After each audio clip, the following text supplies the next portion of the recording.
congratulations to whole team. Sir, please.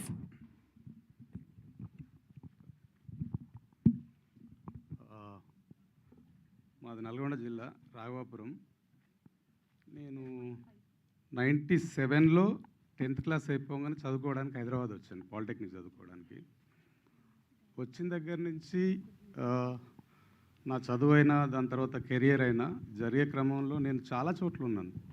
Starting from LB Nagar ring road, ఇప్పుడు ring road లేదు, but LB Nagar ring road దగ్గర నుంచి తర్వాత రామంతపూర్, దాని తర్వాత పటేల్ నగర్, దాని తర్వాత గుడిమల్కాపూర్. చాలామంది ఫ్రెండ్స్ ఉన్నారు నాకు, వాళ్ళ ఇళ్ళల్లోకి వెళ్ళేవాడిని, లైక్ రామ్నగర్, లాలాపేట్, ఉప్పల్. సో నేను ఈ నా చదువుకునే క్రమంలో తర్వాత కెరీర్లో వీళ్ళందరినీ చూస్తుంటే ఎట్లా అనిపించేది అంటే like they are real people actually.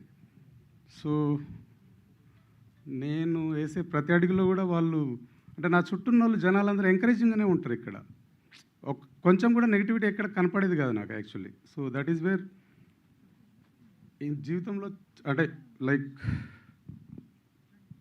అంటే వాళ్ళని తొందరగా మర్చిపోలేం.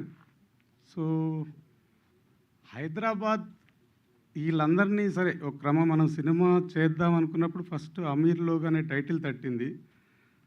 ఎవరు అమీర్ లోగ్ అని చూస్తే నా చుట్టూ ఉన్నోళ్ళే కదా అమీర్ లోగ్ అని చెప్పి అనిపించింది. సో వాళ్ళ లైఫ్లో ఉండేంత వైబ్రెన్సీ ఏదైతే ఉందో అది ప్లస్ నిజాయితీ ఏదైతే ఉందో నేను ఈ సినిమాలో చూపించాలనుకున్నాను. అండ్ యా, ఈ సినిమా రిలీజ్ అయిన తర్వాత డెఫినెట్లీ 21st రోజు రిలీజ్ అయిన తర్వాత ప్రతి ఆడియన్స్కి హైదరాబాద్ మీద ఇంకొంచెం రెస్పెక్ట్ పెరుగుతుంది, ప్రేమ పెరుగుతుంది, ఇది మాత్రం గ్యారంటీ చెప్పగలను నేను. అండ్ యా, 21st రోజు అందరూ థియేటర్స్కి రండి.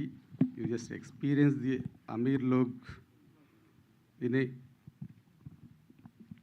యా, రండి, 21st రోజు కలుద్దాం definitely. Yes, thank you sir, thank you so much. మా ముగ్గురు హీరోస్ అండ్ వేదా జలేందర్ గారిని అలాగే మా డైరెక్టర్ గారిని స్మరణ్ సాయి గారిని స్టేజ్ మీదే ఉండవలసిందిగా రిక్వెస్ట్ చేస్తున్నాము. మిగతా అందరినీ కూర్చోవలసిందిగా రిక్వెస్ట్